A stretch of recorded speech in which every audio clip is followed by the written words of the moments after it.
Kongo Nyangola, Kongo Nyakati, Kongo Nyafai Kobae, Mei Kongo.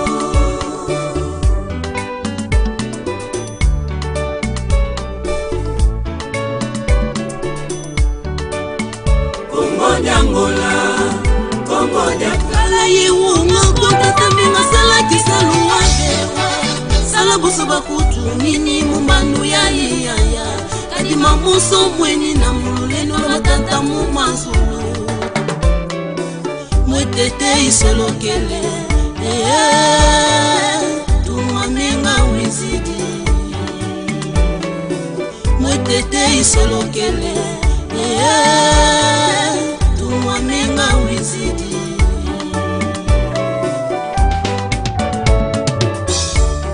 Mukala Yiwunga Kota Taminga Sala Kisaluwa Dewa Sala Buso Bakutu Nini Mumanu ya Iyaya Kadi Mamuso Mweni na Mululeno Lwangi Mumazulu Watuleno Wizidi Wanungisa Zinzilu Tumamenga Wizidi Wanungisa Zinzilu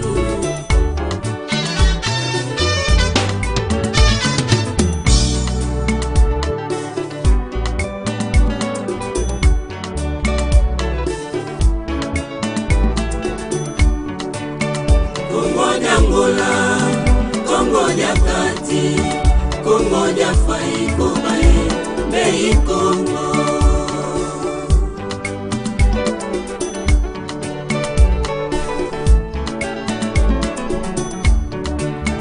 Kongo Nyangola, Kongo Nyakati, Kongo Nyafai Kobae, Mei Kongo.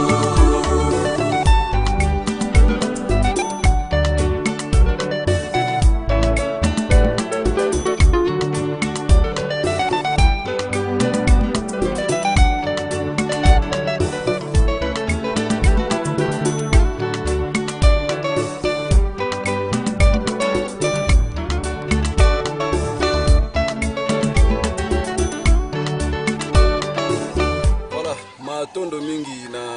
bilandi nyonso ya Kingunzi na beno pe beno meme sana kulanda ya beno émission na beto émission culture negro betumeto ndela beno ndandolo ya yenge pe beno nyonso ina kena ku baka dilwako ya kujuvulaka biuvu na ntumwa yina benikela ndaka mingi ntumwa ya mbandu ya to motinda mi o ya 4e génération ba bengi na kombo ya ntumwa menga ntsuka. Alors émission lelo toza vraiment ya ko sepela parce que ezana ba effort na bino tozwi susu mayele ya koya ko sala le susu émission oyo liboso ya ntumwa menga ntsuka par rapport ya mate ya oyo azote ya nakati ya ba media ba oyo ba mesana kolanda ba tunaka mituna na bango lelo batindaki mituna na bango bazali kozela biyano na bango. Alors yo nyonso zolanda biso biyano na yo yango par rapport ya motuna to mituna na yo oyo oyebaki na kotinda epa ya ndeko na bino na kombo ya Rolin Kasongo matondo mingi sans plus tarder caméra na biso koyeba kozela biso déjà ntumo menga ntsuka pona toyeba déjà kokota na bango yambo to banda to koyeba kopesa bango mbote na respect ya confession ya Kintwali ya Bangunza aseka ntumo menga kiesi mayangi matondo mingi ntumo menga j'espère que tokolobaka presque lingala parce que Congo moi complication ebele zalaka na batu mingi ba comprendre te maketu ba papa mususu ba lobela yenga ke ba kosipela ka pe mingi olobaka ki Congo mais to sala ki yango moi débat to lobe non baki ba soda baza ebele be mwanda ekoma mélanger na ba to ebele ba tribu ebele yango moni ke comme lingala ezalaka neti langue moko ezalaka na moi facilité ya ko expliquer yango to mekaka mpe ko utiliser kaka lingala yango. Alors ntumo menga avant to kota na ben ya émission na biso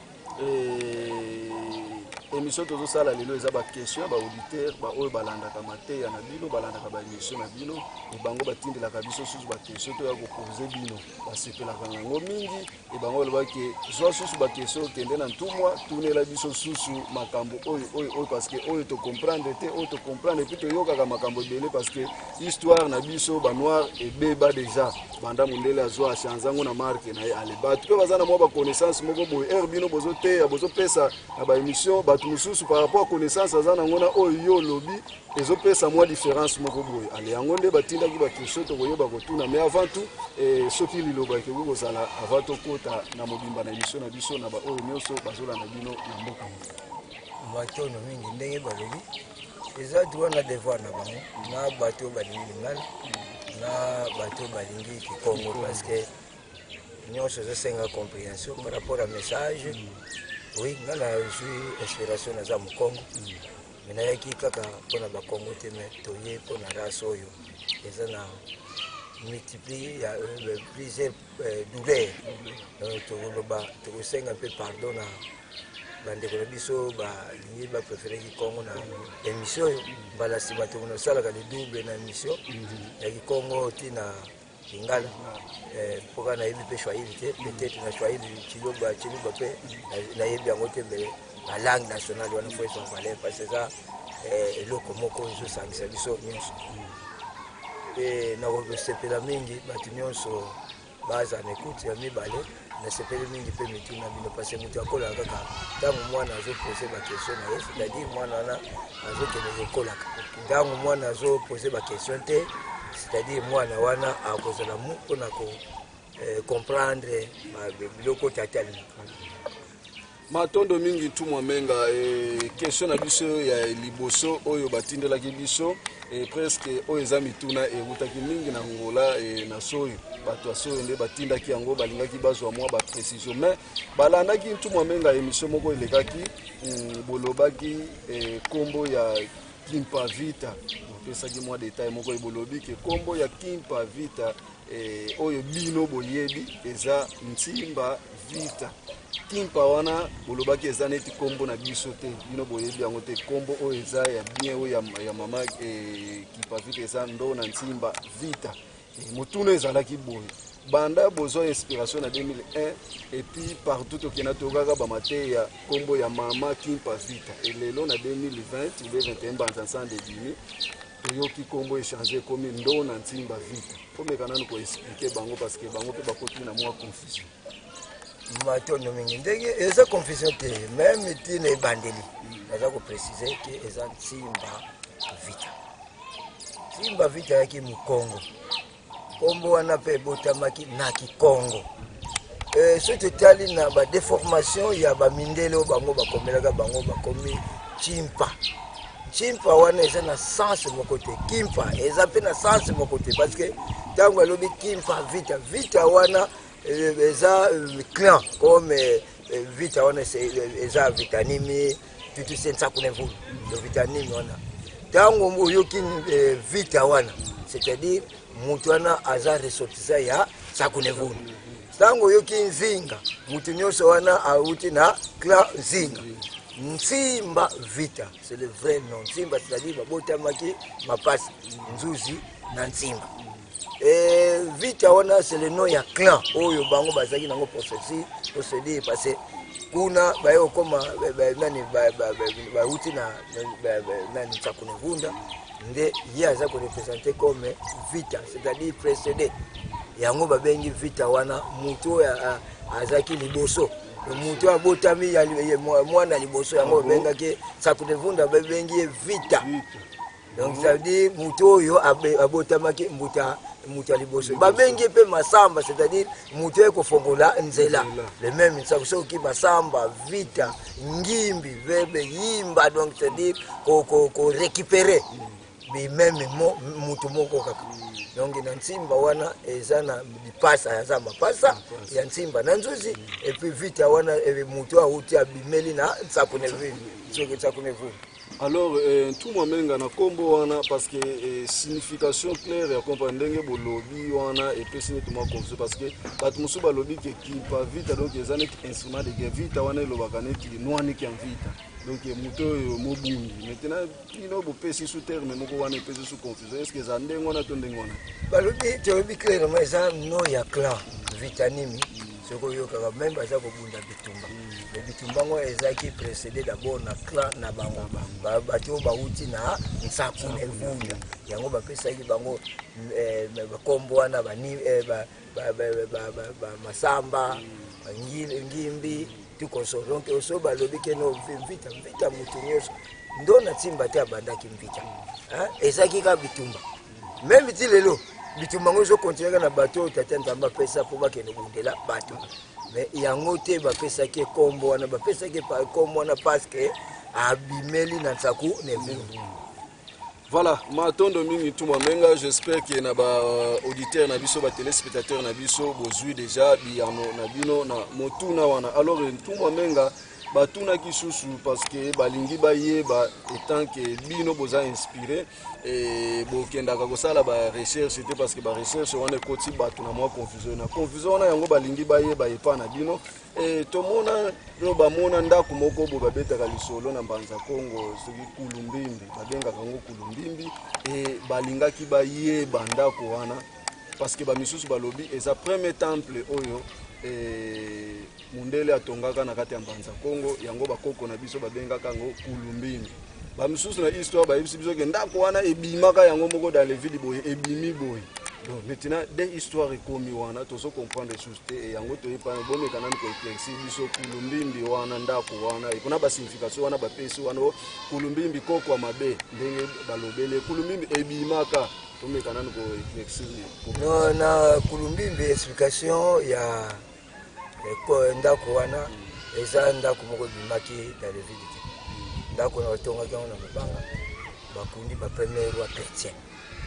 ezaki premier esika batiaki cathédrale liboso ya catholique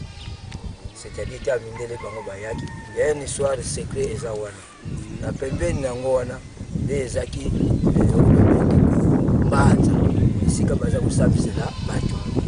wana ezaki loko moko bakutaki na pembeni wana ndako pe ya roi ezaki na pembeni wana mais tozana limité parce yango to yele. Mais en fait ndako wana eza nango honoré biso te parce que tous les ancêtres bakundamaki wana baza ancêtre moko chrétien bandana ye moko tango nani tango Zinganku a trahi azaki modi to ebe sika kundamaka ya kundama kuna te na ebe akino kundama na mboka ya deuxième femme na ye onga na yebi na ko dévoiler ngo nante sengonga so ko kinde to dévoiler ngo mais na yebi ka kino kundama na mboka ya deuxième femme na ye obo abotaki mbomandongo azaki mwana ya deuxième femme donc ye mutu akambaki banda nani asuka tango mindele bayaki yende akambi province Alpema wana tuluka parce que deuxième femme abotaki bana mwa muke mais Nkulumbimbi wana ba na terme Kulumbimbi à l'époque kiyombe ezaki pena multiplier ndenge wana te kuna baza koloba kikongo moko malgré ezaki na bachi donc ndenge ki oyo ezali bachi Chibwala Kikongo tutu wana ezaki yango nde ezaki na kati kuna ezaki mbongo langi ya bavili o bavili o babengi bapiki melelo parce que le premier occupant mbanza Kongo bazaki bavili batrace vili bapiki yango bazaki wana donc soki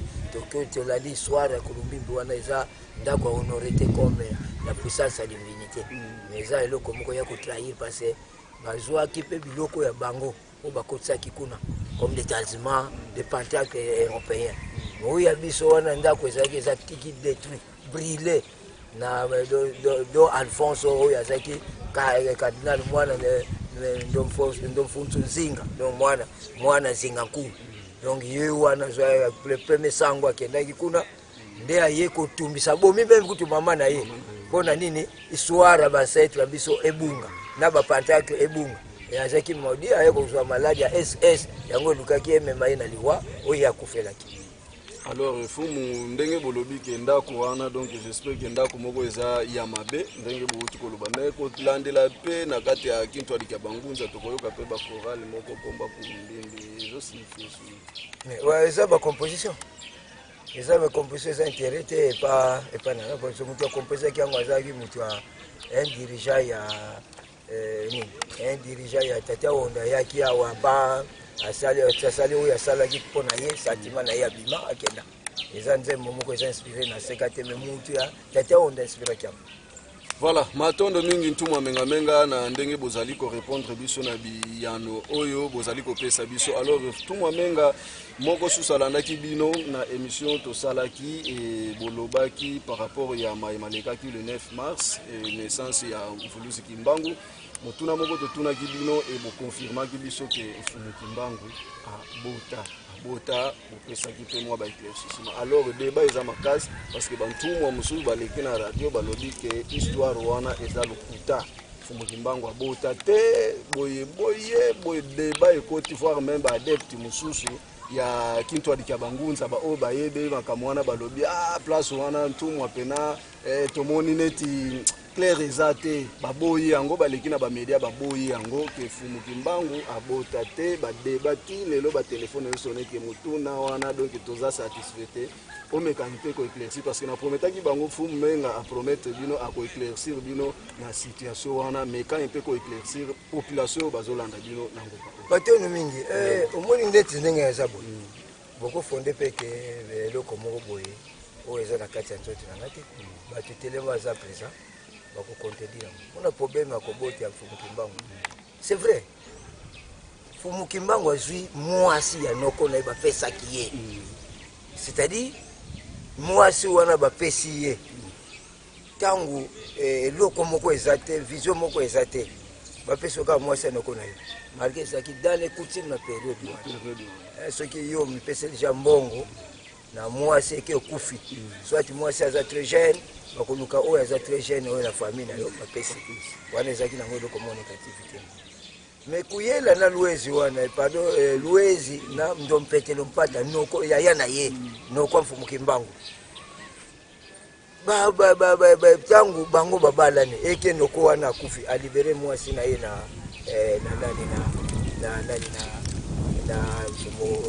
Mfulusi Kimbangu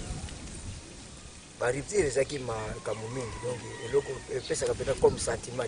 parce que zaki choix na yeso mais za devoir familial bozola nango sikoyo mutu wana tango telobi ke bana intel babotami na makila wana yoko contenu nango mwana yaya na yo aza mwana na yeto to tena classement bana kuti yo bokoli mwana yo bokoli mwana uya yo bokoli tata ya yaya na yo anokona bokoli akobengo na papa bongo na identité eza na tuwa takota à l'absence ya yaya na yo eza une chose matérielle faut faire sa valeur quand même le prophète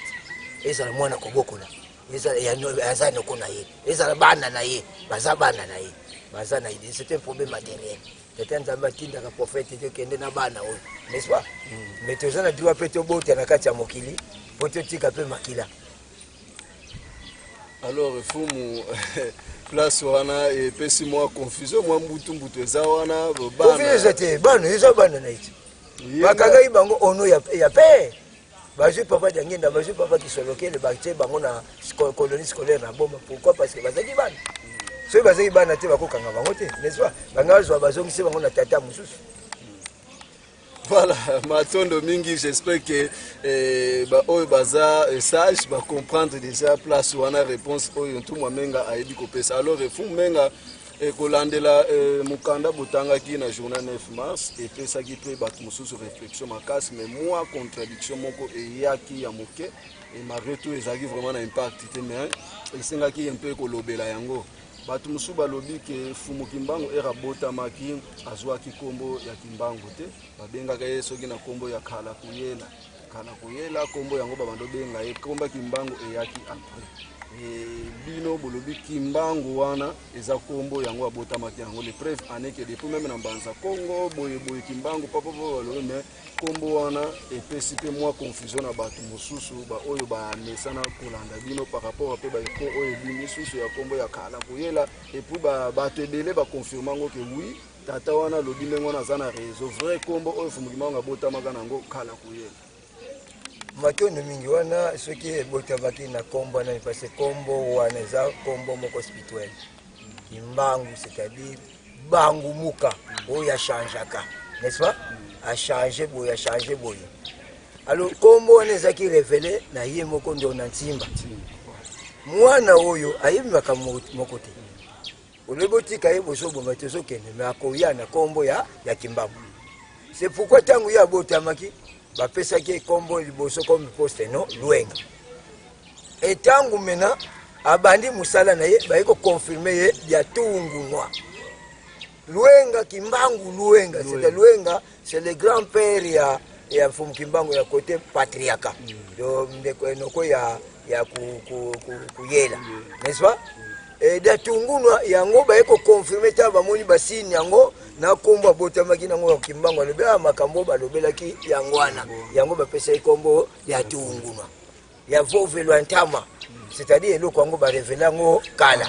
doyo nkala wana ngana yebi yango te signification pesa te nkala yango bapesa ngo na tata nini na mama nini parce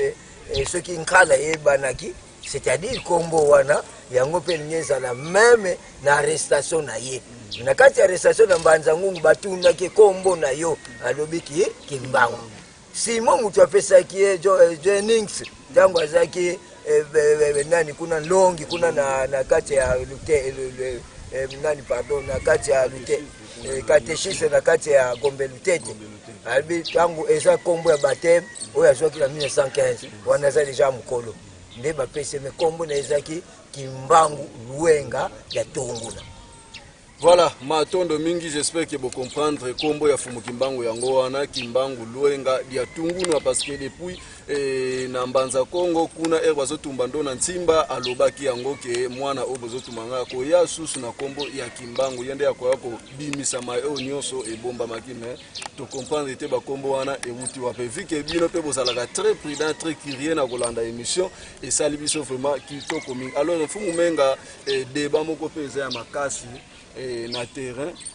par rapport ya ba nzila Congo parce que bino bozala nzila Congo te bozangunza e banzila Congo ezana mwa débat moko boyi de mwa te me débat ya makas et ba contradiction comme trop par rapport ya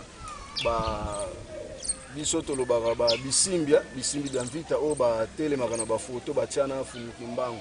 ba ntuma mususu balobi ba bisimbi wana etikala ko existe te na kati na biso banini balobi eza lukuta eza plan oyo mondele ya mataki soi-disant tozelaka bango baya kozela biso susu indépendance spirituelle oyo biso tozelaka donc soki ke tozwaka indépendance le 4 janvier wana ba bisimbi wana babimaka te me bakoko na biso nde babundaka do bisimbi wana basala bango pona ko distraire biso tozelaka bango kaka tosengelaka bisimbi wana baya ko libérer biso et balobi ke bisimbi wana ba exista te et voir même kolata wana balata keza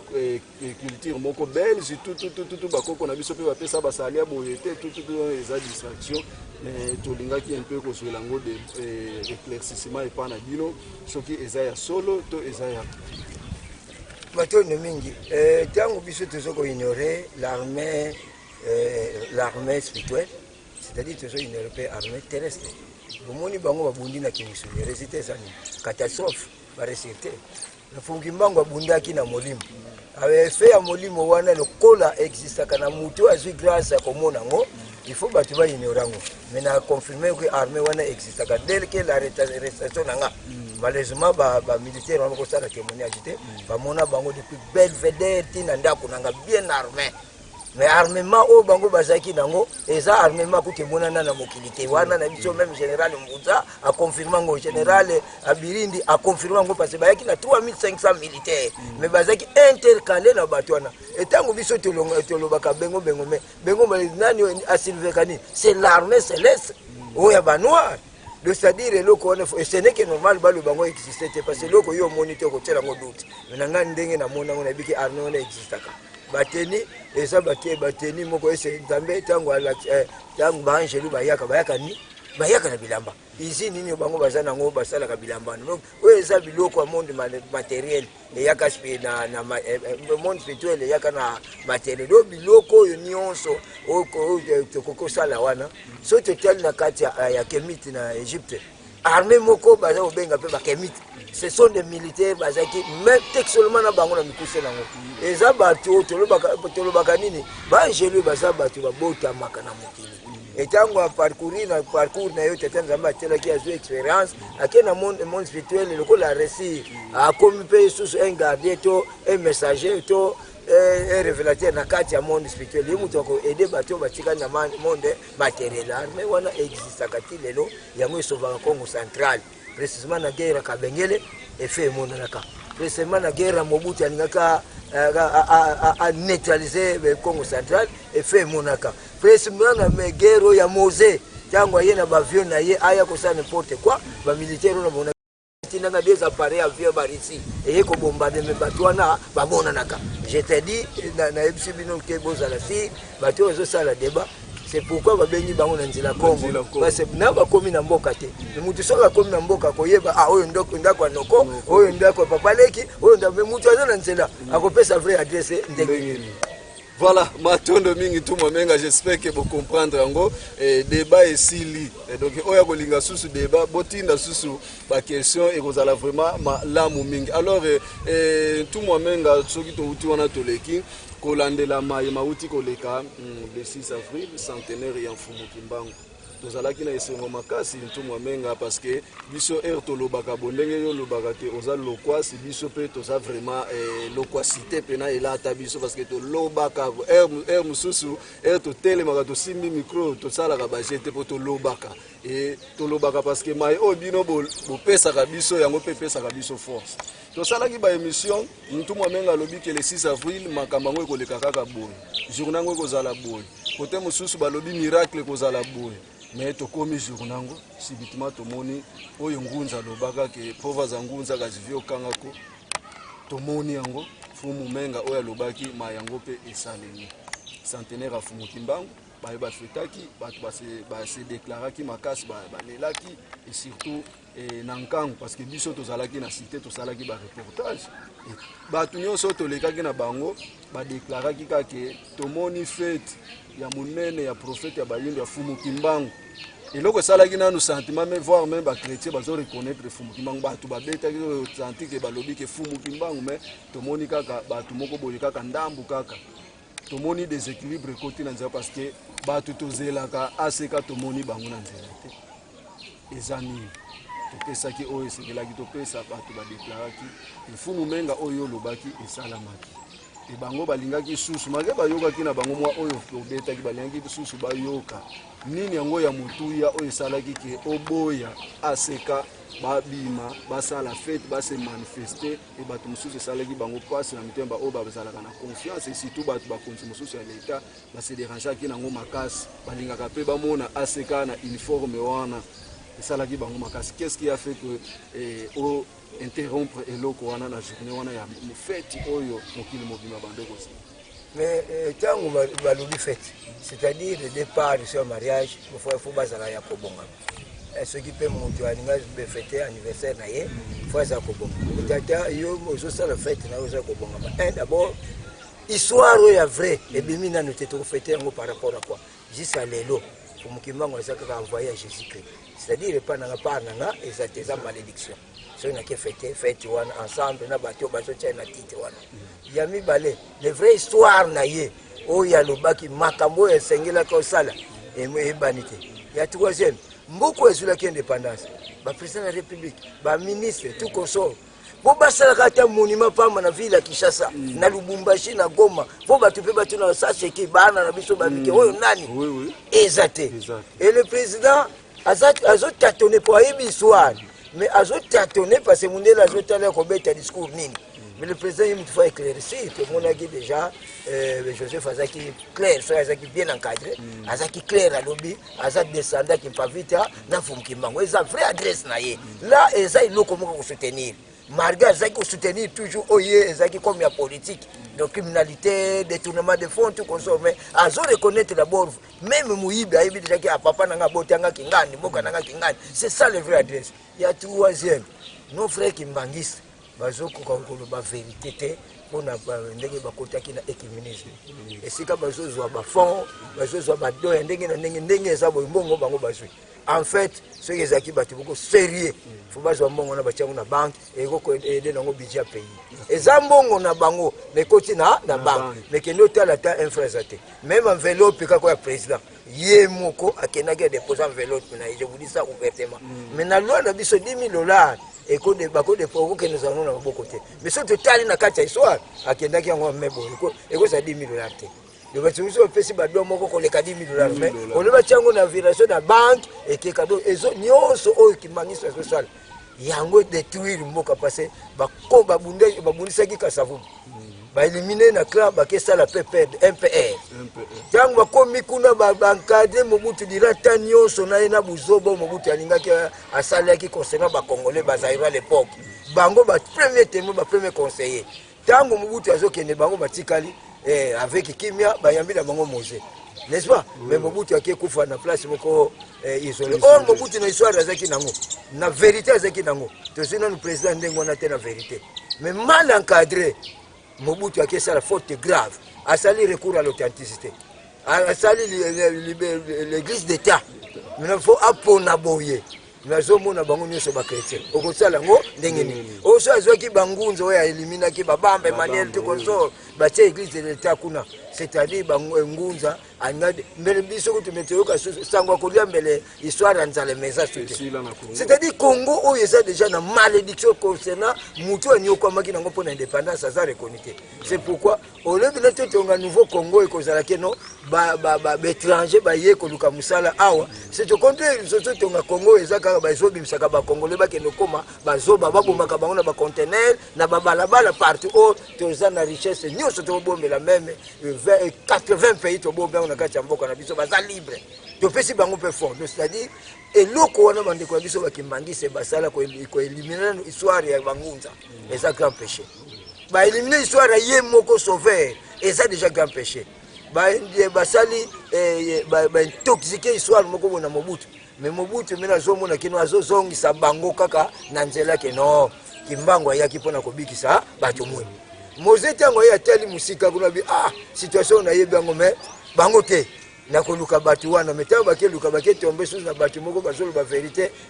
ya kobomba ma ya komona ya kobanga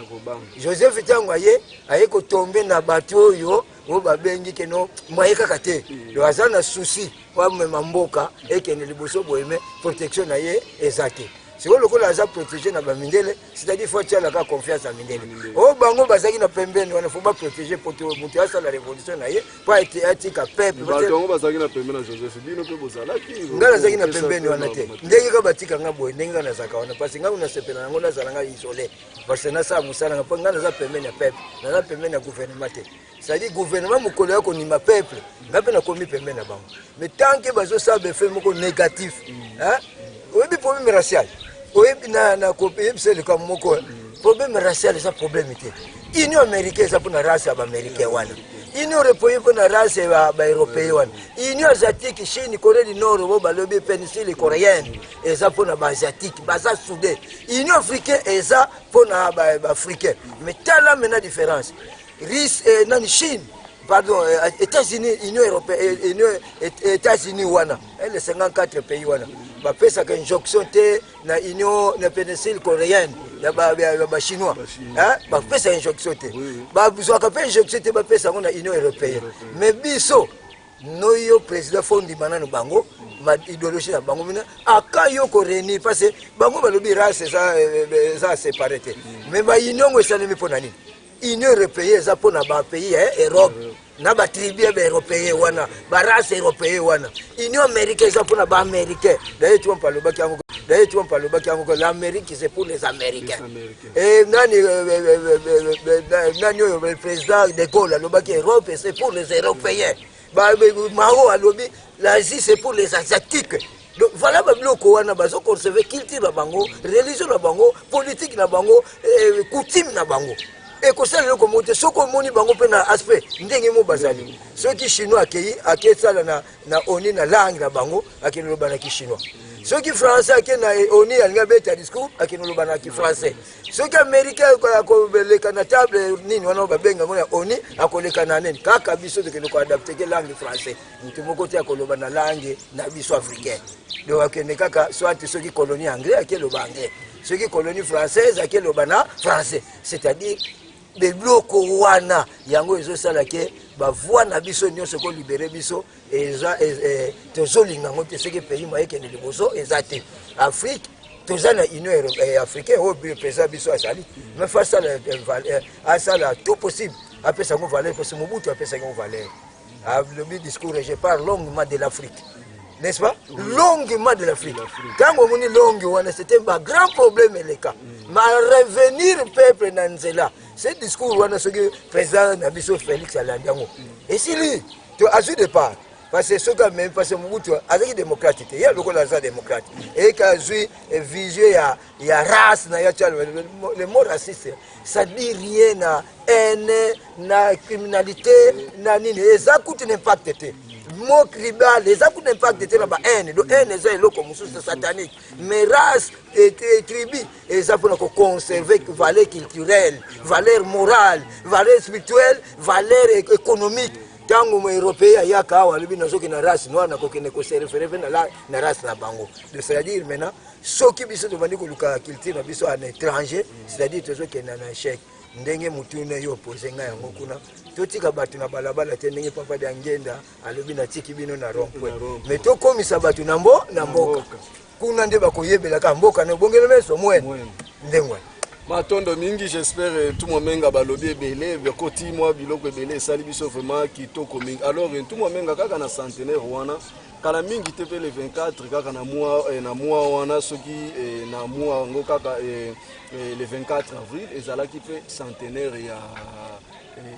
Fumu Ntwalani alesalaki pasi kotala baye oyo bakumisaki centenaire ya Fumu Kimbangu et centenaire pe ya Ngunza oyo travaillaki na Fumu Kimbangu Papa Ntwalani et centenaire na ekutu balobelaki yango te ata na information moko te esalaki biso vraiment passe alors nini ezosala ndenge wana ke ti lelo na nzila Congo ou bien na ba église de noir ndenge baza wana parce que côté na bino tolandaki mateya oyo déjà bopesaki popona oyo etali Fumu Ntwalani na aseka bozana ba soit tokoloba bassin na bino oyo bino bo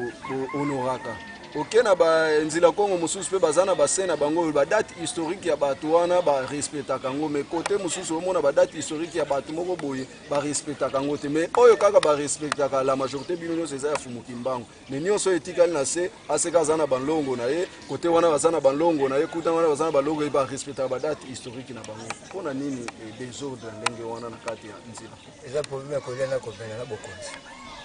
yoko honore ndani oyo yebaki na kati ya mokili asaki musala ndenge yango ikenaki toke na olere obi baki tango baza okenda nzela mai tango bakangamaki baleki Kinshasa kwa kenda nzela mai ezaki 14 hippopotame ebimaki eza basine ya ba vielu ba honore oyo bandima ba islaki kozwa biso la plupart batongo mukeka bazonga na Congo central bango nyonso vina bango sukelaki kuna baza sans tombe sans cimetière et sans histoire ya vrai parce que musala bakena c'est plus de 30 ans bakesa na kuna le tango biso zolo bakeno Ntwalani kingani wana baza batu moko honore mais des fois ça quoi pona kolakisa bino ke bazwi ba porte Paul ba Jean ba Pierre ba nini ba cheli boso autant on lobby Kimbangu so batie na titre sauver c'est que akoza pe na disu le tout lokola batie na titre wana te ba bombi ba komba batu musu ba souffrir nango ba boakisi yango ba bimisika komba mutu moko pe batie envoyé de Jésus-Christ c'est le chèque ko yango wana parce que 1959 o bango ba panzaki na nkamba tous les mouvements 650 mouvements kendaki kuna pona basangisa Kingunza bapanzanaki mabe pona discours na statue ebima kwana na Belge ke bakosala suba makamolimo te bakobikola su te bakolata suba sutana pembe te makamnyonso bible esika Kintwali ke bangunze komanaki kintwali kya Yesu makamune sile bebe lakini sete zaona biso pe makamweza ko beba parce bato nyonso ozo mona onzila Congo heureusement ba mitena tete onzila Congo mais so tali bango na ba histoire na bevene ba zona ngozo ko bala na te na ibiso ndenge nini soki papa menga azwi mibeko alobi mibeko wana nazwi eza ngate eza prophète Kimbangu c'est que so tozo adhérer papa mfumu Kimbangu biso nyonso ozala identique mfumu Kimbangu te omela masanga te azaki polygamie te azaki bâtard te azaki moyibi te skokeri pe te achaka pe sani te na kati ya lingomba n'est-ce pas et abundeli Afrique mobimba race noire na nani na mbanza sanda ezali mendenge ninga na koma polygamie na koma fumeur na koma bâtard na koma soulard c'est-à-dire naza na kati ya mfumu Kimbangu de photos à vraie adresse ya mfumu Kimbangu ya 1921 ti le 12 octobre atikaki makambo na dernière parole na ye ke bino moko natiki bino libanda ya mboka te natiki bino kati ya mboka na bino boluka oya bino na yebisi bino ngo bokosala tata nzambe akosala bino mais indépendance bino ekoya mais biso tozo indépendance tozongiso na bato baza ba colonialité bakamba biso na politique bakamba biso na économie bakamba biso na spiritualité tozo ki indépendance ni pas l'indépendance la spiritualité la politique et l'économie siko biso tozongi bato wana donc mutu auti osokola na mai azusu potopoto apakoni mutu wana bakomona ye kitoko te bakomona mba donc eloko ezobundisa biso na kati ya banzila Congo bangunza na bakretien kimangise eloko kaka ndenge na ibisaka bino awa bafetaki na kamba 50 centenaire yango ese na Israël bafetaki yango et c'est na Europe ba fête qui non parce que bien c'est pour les noirs mais biso tezolo ba non ya tinda comment bino boza associé muninga bo associé alingi ko société na tango kolia na tango sengote na tango mawa et puis tezolo ba ngo clairement to comprendre Jérusalem était promise par rapport à quoi au monde makamazo ça la Palestine plus de morts chaque jour baza kuna mawate soki ba Palestine kutu entre et les frères Mwanda na bomba bazoka na te yoki no kosani na makabana Lubumbashi awa kuna Lubumbashi bayebilo bato Mwanda ba saint mais awa na bomba yebi bazaba ennemi peuple wana sokufa sana makila na mai ndenge biso te séparana kuna soki pe tozaki pembe na Palestine me babo makabiso e ba acte wana ngo bayela kitilelo bazo konse ko sala tiweri na bamboka na biso bazo konse ko créer ba rébellion ba détournement de fonds ba criminalité partout donc c'est-à-dire immoralité za na religion wana a corriger faut bazonga na judaïsme o religion etikaki Moïse o etikaki Jean-Baptiste wana ezaki na morale parce que tangu wana na bitonozo bazo kobunda pacifiquement na kaja minduki te entre les Israéliens na ba Palestiniens donc Israël ayaki ko modifier ba tendance ya violence wana ya ngombango parce que esa religion moko eza très violent au monde bamboka biso ndenge comme na violence eza violent muto bato bakotambola ni c'est la violence devant Dieu bato bani ko bomba muto koteli muto le chef ya beba bomi eza violence devant Dieu bato zozo fond ya l'état oyo ba soda faut pas foutre la police faut pas foutre ba foutre muto ministre azu yango akepesa mo cadeau na ngomba eza violence devant Dieu eza criminalité alors na religion on eza mais religion moko ya ko modifier tango ozomona ke no ba William Branham babimi ozomona na nani kuna ba na well babimi na oya sala de well ozomona ba nani bazo conserver toujours culture na religion oya bango et 100% batono bayaka na Afrique te pona nini bayibi ke baza na miso bapesa ki bango bapesa morale comme ça ceux qui le échange ezali ya culture religion et ko créer guerre te ngana ke na Europe na ko se respecter na culture nga Europe epetango ya ko se respecter moya ko bundisa nga ezate mais lelo tezo bundisa ba religion ba tezo bundisa ba culture ba tezo bundisa ngai lelo ka so ba na juifo na ke na Israël na ke de te ya ba Israël te oyoka na ko so ngate ba bombanga. Mais ce sont des types violents. Mais biso pasteur à côté en Europe, côté on y a un aéroport. Voilà et basé sur wana, on font qui mangue à quitter. Et yango mena bangunza batia na bango mutu kolobeza eloko mote. Mais aspect au peuple alingi akoma na kima c'est la liberté de penser d'opinion. Liberté wana religion faut ça la batu tango mutu azo sambela akoti na kima mais juste là tous ces religions côté en Afrique et côté kimate. Donc l'indépendance à Congo ezaki le accident. parce que mutu akolo indépendance nango aza honoré te et puis balandaki idéologie na ye tala baninga na biso bachinois bazwa indépendance ya bango bazo conserver culture religion na bango et bango na badévelopper nani oso akokende meka chine kuna lelo oyo biso bomoni bavaccination batindi yango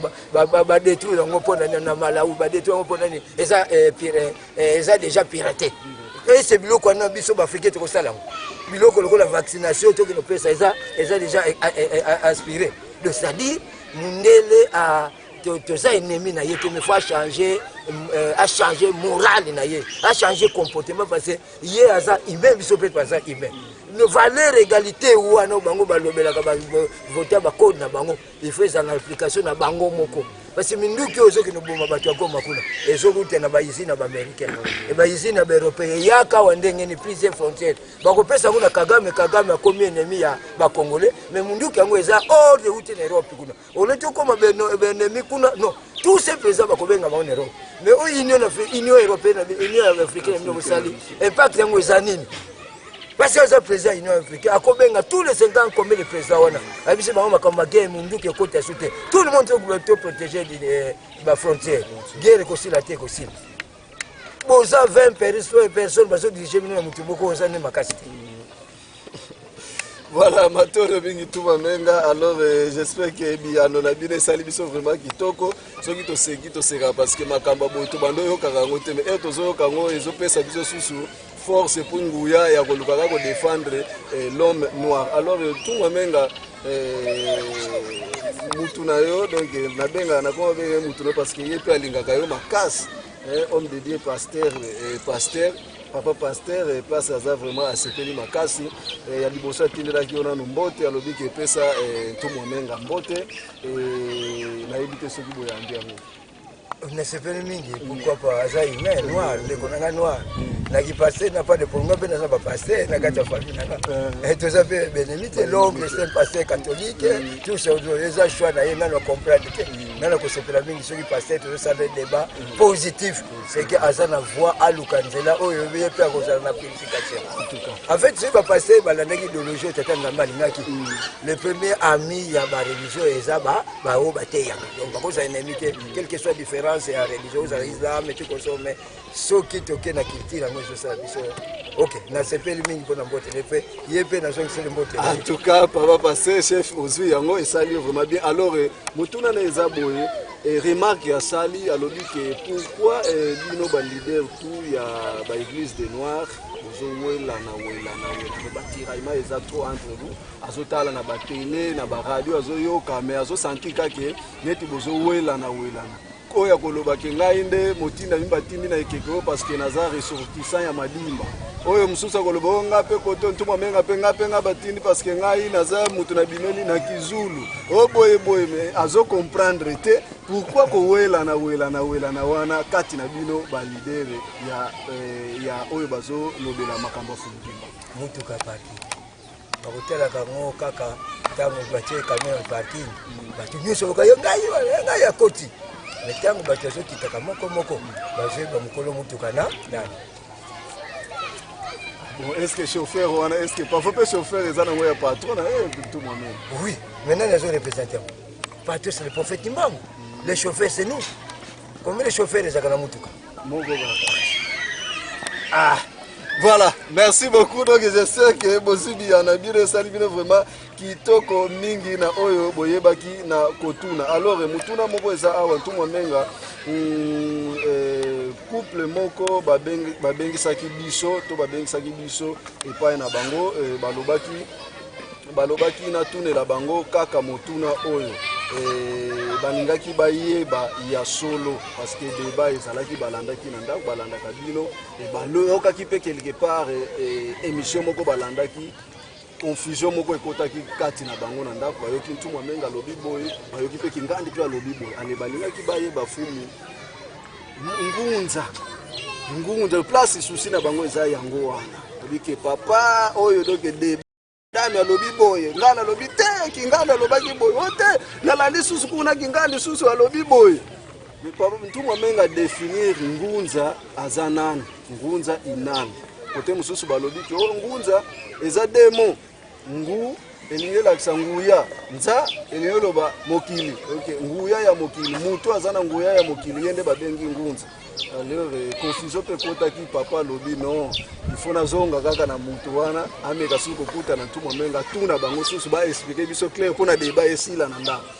na kusefila mingi tuzo papa moka mungalo ya bote ama pena na Equateur oya hibi lingala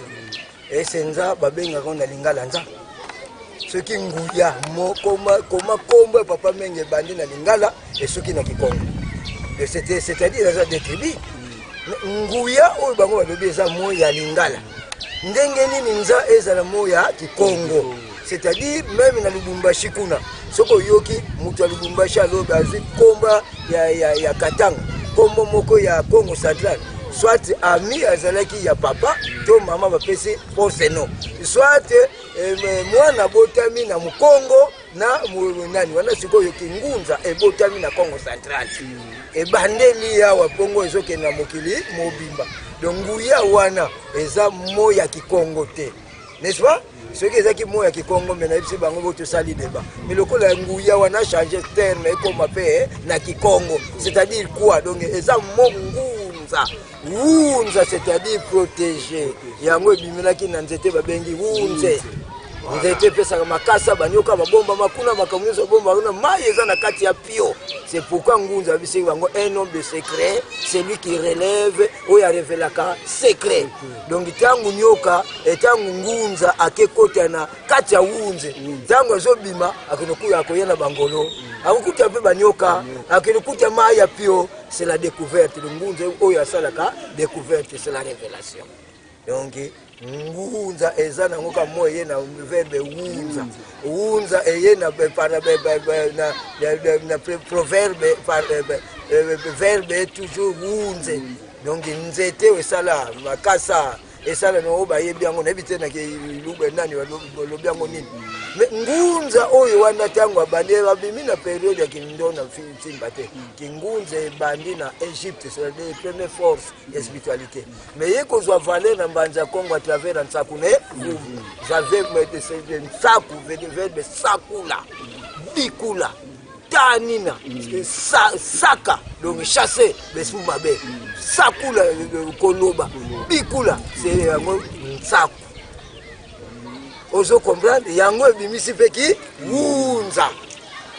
Nsaku yandi wa wunza makanda yezindinga nzinga yani wa konga makanda yezinzinga mpanzo yani wa panza mazindwenga ye mambu donc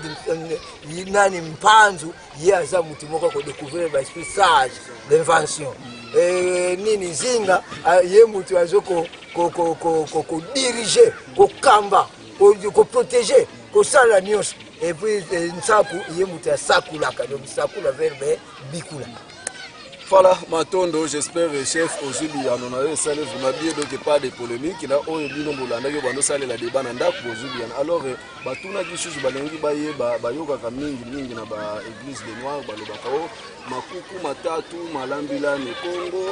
ndenge ba définir rango, et puis, mais à quel sous na côté moko bombo, tolo toza la claire na église catholique, balobi sous makuku matatu, mateli menanzunga, alinga ki ameka mpe ko yeba, parce que catholique ba expliquer qui est signification nango maintenant oyo bino boloba makuku matatu malambila ne Congo bomeka mpe ko expliquer un signification nini eza devise ne Congo ah bon eza ki devise ndenge ezaka pe justice travail makuku matatu devise Congo Nsaku mpanzu zizi tubunda mpandu katuvambisa mpanduko le roi aza ko prêter serment au nom de makuku matatu donc azo représenter pouvoir spirituel azo représenter pour Nsaku makuku pouvoir politique, pouvoir économique. Yango balobaki bunda mpandu. Tous les secrets, il y a trois pouvoirs. Mpandu, verbe vandi ça. Les secrets. Il faut sangana pour faire sa royaume, na force. Alors, parlant tout momenga, balobaki ndengwana pona nini parce que balandaki émission moko, ntumba moko alobi ke Nsaku mpanzu zinga wana bolobi eza pouvoir oyo eza kati ya oyo ye abombi yango na lolenge nini na basi na ye trois pouvoirs wana yango nde ye aza na trois basi eza Nsaku mpanzu le basi wana bango nde babombi tous les trois pouvoirs wana Nsaku eza confusion parce que Nsaku azaki mutu mwana zinga nku pardon lukene la nzinga na ngunu nzinga bango botaki Ntsako premier né Mpanzo deuxième né Nzinga troisième né ngana ko wela ba pouvoir trois wana te à la fois ngana za mutu Ntsako donc biso toza bato mo n'est-ce pas nako que et puis baza représenter pe na mutu moko te mais musala wana ezaka pe ya mutu akokamba yango po a diriger Zinga a diriger parce que le nœud c'est Nzinga mwana mbuta yani bakanga fulukia 7 donc lelo soki nga naza te mwana nanga liboso ye mutu akozwa relève o mutu ya liboso mwana liboso ya ngunu na nimilukene na Nzinga ezaki Ntsako c'est-à-dire tango biso tobandi kosala eloko ndenge wana toza lokola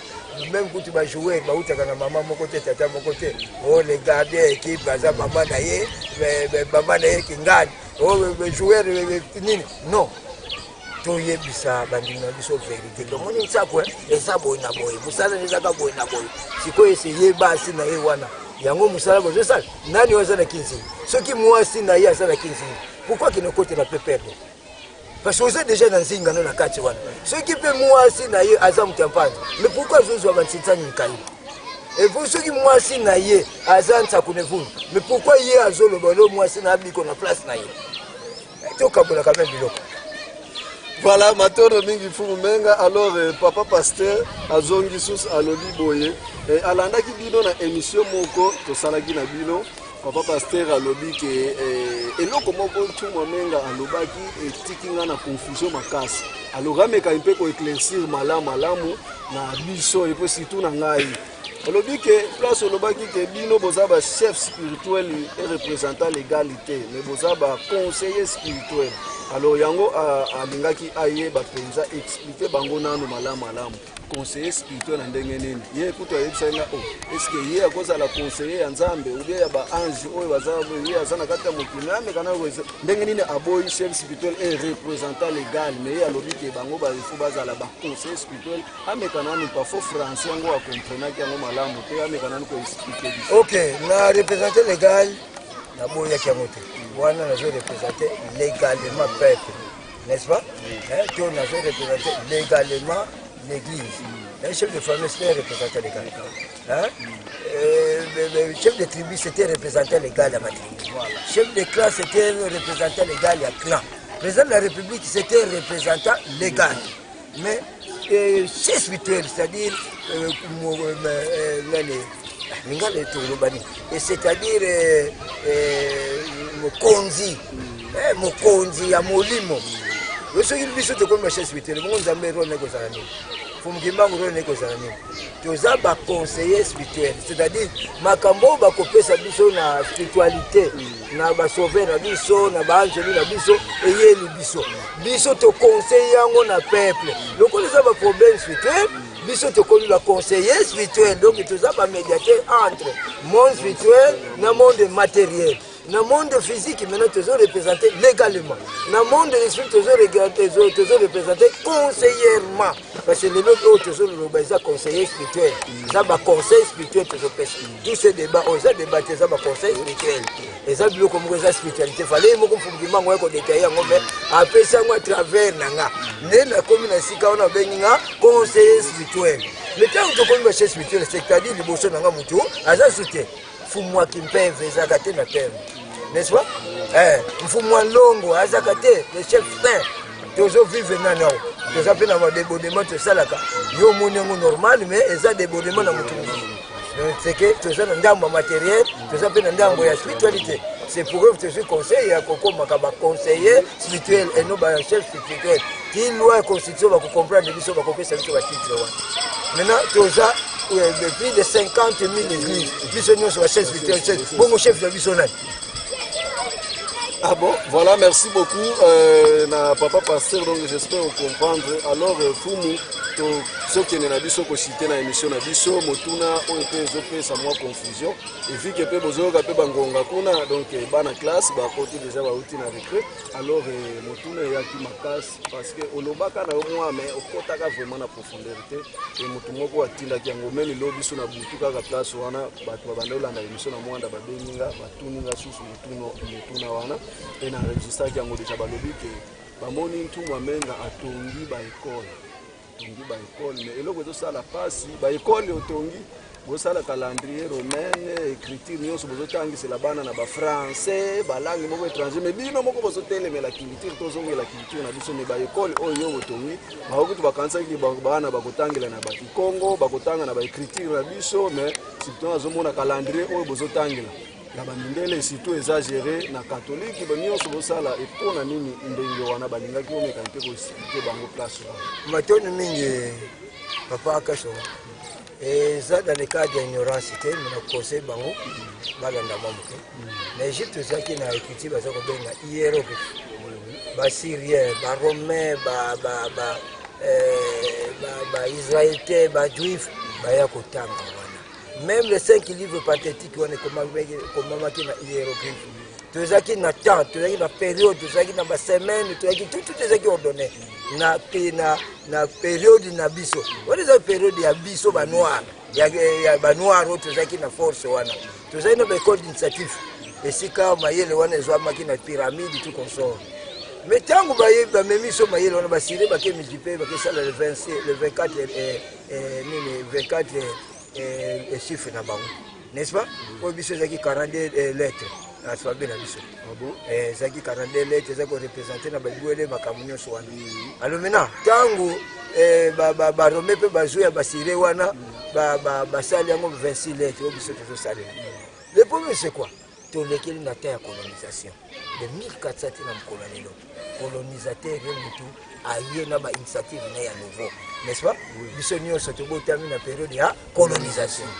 L'État congolais est un gouvernement colonial, c'est-à-dire programme national de Salak. Il y a ma Belge, une organisation de professeurs. Il y a ma Belge, ma professeur, ma Belge, bango batang sakabiso. Si qu'on biso, toujours diriger Mbokate, toujours que nous s'opposer à la gouvernement. Et puis tous appellent les députés, à ta député Mogo na sana été na niveau national provincial, à ta député Mogo azate, n'est-ce pas? Oui, qu'on nous a le recours pour la bécon na biso azate. Toujours programme wana, programme national congolaise, to chango po bango pe bazwa ba diplôme, donc eloko papa menga sala yango qualité ya mwana kotanga, tous capable kotanga sana ki Congo, Swahili, Chiluba parce que batu azali. Na ko zo diplôme nini weza na programme nationalité. Ye moko azotia makelele aza na diplôme ya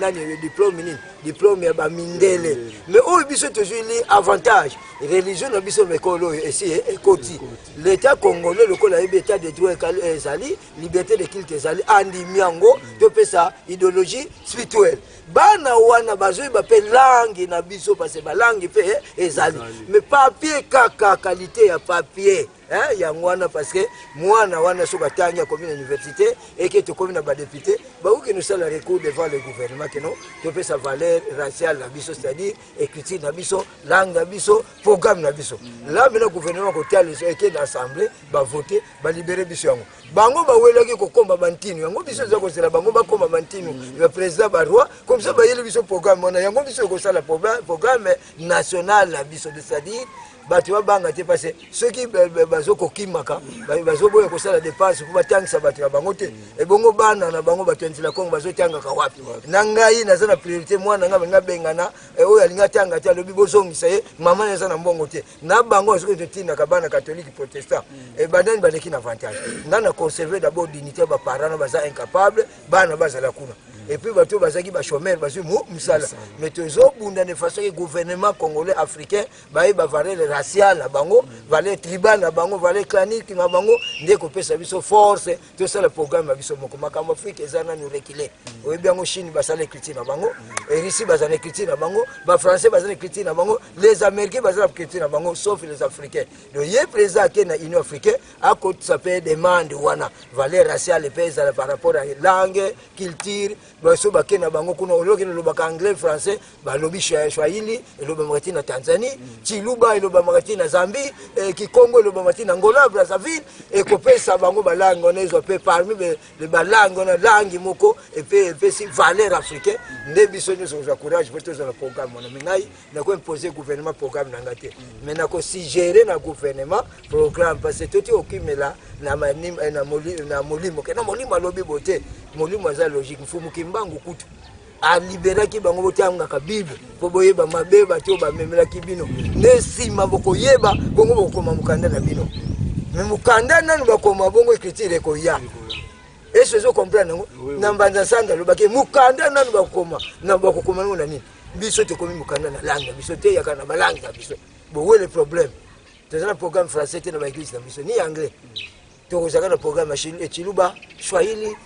programme Kikongo yango nde kokota na igomba na biso eza déjà na programme metango kokoma kuna tokopesa programme na bango ndenge sali traduction ya livre on ezoki na ba plusieurs langues africaines pour permettre mutu nyonso ayeba tango tozozo écriture na biso to multiplier yango nde sima to kota na kati écriture eza nango chose simple ba mindele pe basaki plus de 5 siècles pa na biso batangaki et c'est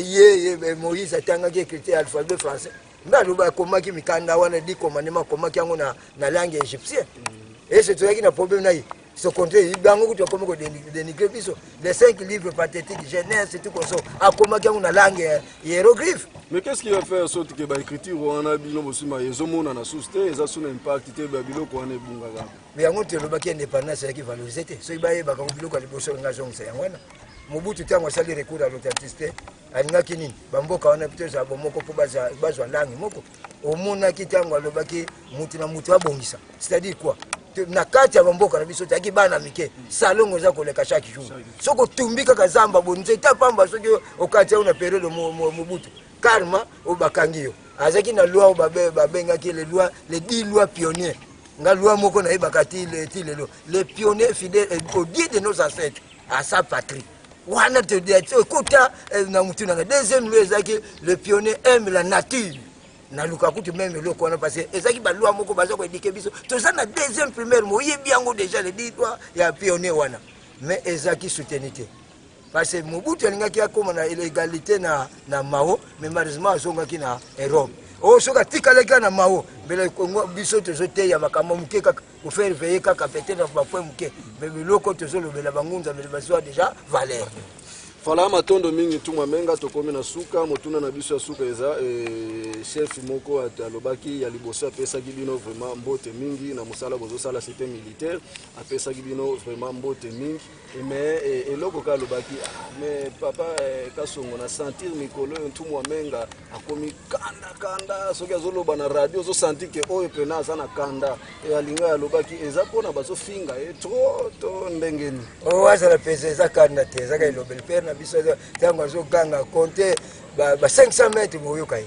mais za kanda te ngana tosilika te ko finga yango tosilika na mona ro na biso tozaki nini na yebaki yango le 14 mai ba bisanga ke ndima makamba ko sala yo pona valeur o ya biso c'est-à-dire même ba finginga même ba betinga même ba sali nini na côté o sala jamais na kanda mais ça nako elobela ça na pese ça na courage toujours ko lata ça ko beza kaka na za pesé très posé donc na za kanda mon côté te na ozala pe kanda même na ennemi na ngate parce que ces ennemis là bangona to yila ki ba koma ba ami.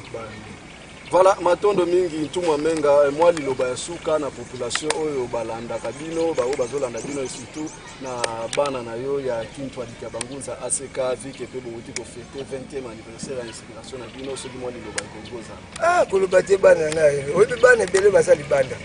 o baza ya vrai kondima basambela ka société batela kabiso bana terme bana bolongola mais bandimi ya ACK te bango mbote mingi bazaka toujours poser so bayoki likambo compliqué bango réponse ekozala kaka quelque soit complication baya to répondre bango et puis bisika nyonso bazali boyebi tozotonga na force nyonso tokonse kotonga bekole to intensité agriculture toyokela ba district na biso ba chef de groupement ba section wana parce que eloko wana yango tokoyambela bapaya eloko wana yango kopesa valeur la prophète do bisika nyonso zali toye bango recommandation tozwaki mibeko biso zolanda toye bango mission biso tozwaki eza mission ko sakana te toza minorité mais toza majorité devant Dieu mais minorité devant peuple il faut tozana makasi wana ko défendre majorité biso devant peuple parce que toza majorité devant Dieu parce que ayebi biso afesi biso mission azana confiance pas na biso donc et tout rolongola barrière pensée nyonso te longolango tozala bomoko de façon ngomba etambola toza ennemi ya batute makambo biso eza kofinga batute botosa batu nyonso za bakonzi ezala ba religieux bato bazofinga biso na pas de problème bino botosa kaka respect na bango bino bokosongela ka zongela te parce que eloko yango toyebi yango toza nango eloko ekobangisa biso eza te na tondi mingi na arrivé na yo retour na pesa na malamu bato nyonso baza ba comprendre te bo poser question bala singa bo réponse à bino et puis na pesi mbote nyonso na ba auditeur balandaka biso butu moyo na mukolo radio aso edeke biso bakambo panza tata apambola ye asala so ba radio bisika nyonso de façon que ndenga fongoli couloir wana ye participation na kimundi mina mfumu kimbangu yangwana.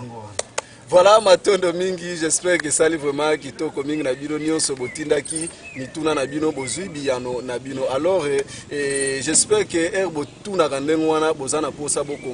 comprendre ce que difficulté zali tinda sous SMS na obebenga toko koma na biso parce que za musala na biso et toko ya susu boye na jie et boko yoka susu biyano oyo fumu menga akoyeba na ko pesa bino ndenga tolba ke ndenge to bandaki na malamu to silisipe na malamu botikala malamu boko bakaka seko landaka biso na kombo ya mokonzi kimbangu waza mobikisi ya loposo moyindo bye. Okay. Kala yiwunga kota minga sala kisaluwa dewa sala buso bakutu nini mumanu ya kadima muso mweni na muleno matata mumazulu mwetete isolokele tumamenga wizidi mwetete isolokele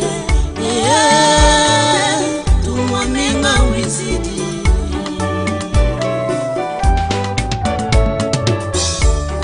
mokala yiwonga kotatamenga sala kisaluwa vewa sala buso bakutu nini mumanu ya kadima muso mweni na muleno lovangi mumazulu watulendo wizidi wanungisa sinsilu tumamenga wizidi wanungisa sinsilu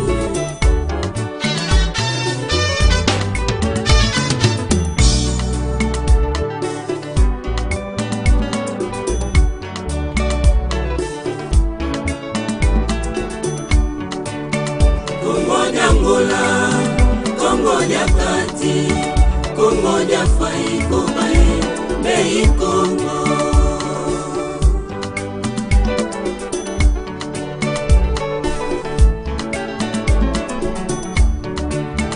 Kongo ya Angola, Kongo ya kati, Kongo ya fai kobae,